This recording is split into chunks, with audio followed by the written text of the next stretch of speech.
nde tawno eɗen keewi yiide yo neɗɗo anndu hoore mum, yo anndu jeyi mum, yo rento fitti fotte.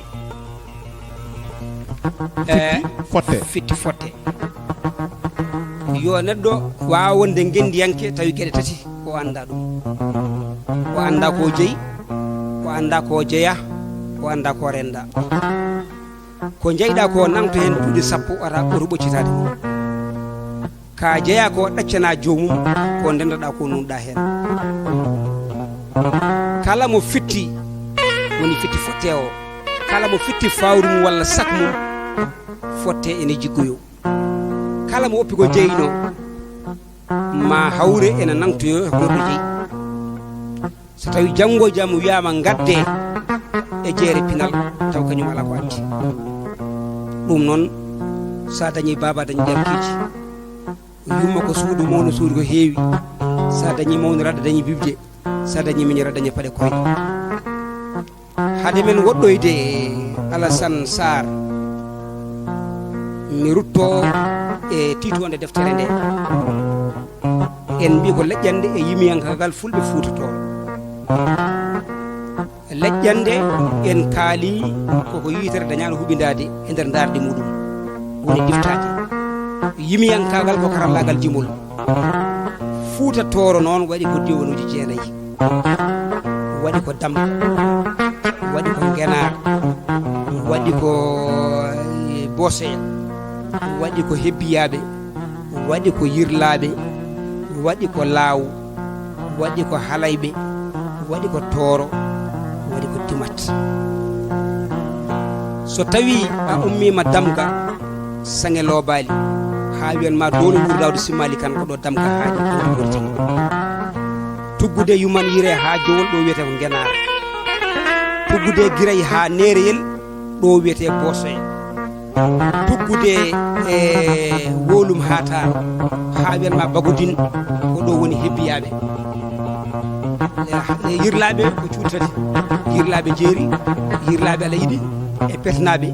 Pete Njuru ko dewel muɗum. Tuggude Ñabina ha wiyanma Garɗo. Tuggude Abdallah ha wiyanma ko ɗo woni Wabbunde ko ɗo wiyete Law. Halayɓe tuggi ko Ganki Baba Dunda ha Njorol ɗon kuɓeje mbaɗi gorol. Caggal ɗum ko Tooro tuggude ɗon ha wiyanma ko ɗo woni Tareji. Tuggude Tareji ha wiyanma Dagana ɗo wonande Dimat. Ɗum ko banggue Mauritanie. To banggue Sénégal en waɗi lowre, ɗum ala banggue Mauritanie. Lowre tuggude koye Njorol woni hakkude Dembankani e Seruga ha wiyanma ko ɗo woni Bokkal Bona Laalo nan hakkude Semme a faami e Hawre Bawdi. Tuggude Semme ha wiyanma ko ɗo woni ende Sinthiane Sinthiou Garba ko ɗo wiyete Damga. Tuggude Sinthiane Sinthiou Garba ha wiyanma ko ɗo woni Ɓokki Jawe ko ɗo woni Ngenar.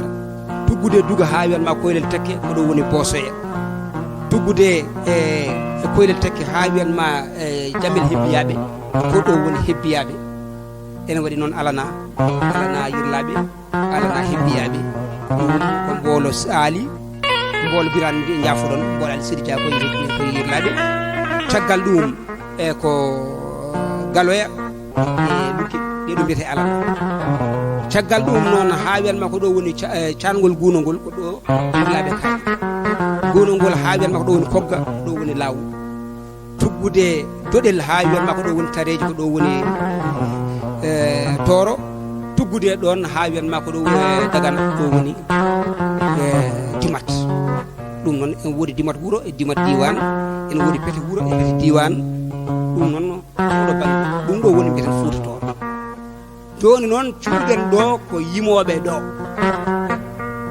Pekan mum, Dillere mum, Sawali mum, Gumbala mum, Naale mum, Yela, Konti. Ɗum ɗo woni a faami ko kinɗe ndendi jeeyi. Sen mbi Fantanga ɗum ko aynaɓe nayi. Sen mbi Gumbala ko Sebɓe. Sen mbi Pekan ko Subalɓe. Sen mbi Dillere ko Maɓuɓe. Sen mbi Yela walla Konti ɗum ko Awluɓe. Sen mbi Sawali ko Lawɓe. Sen mbi Naale ɗum Galle. Ɗum ɗo ko kinɗe ndendi.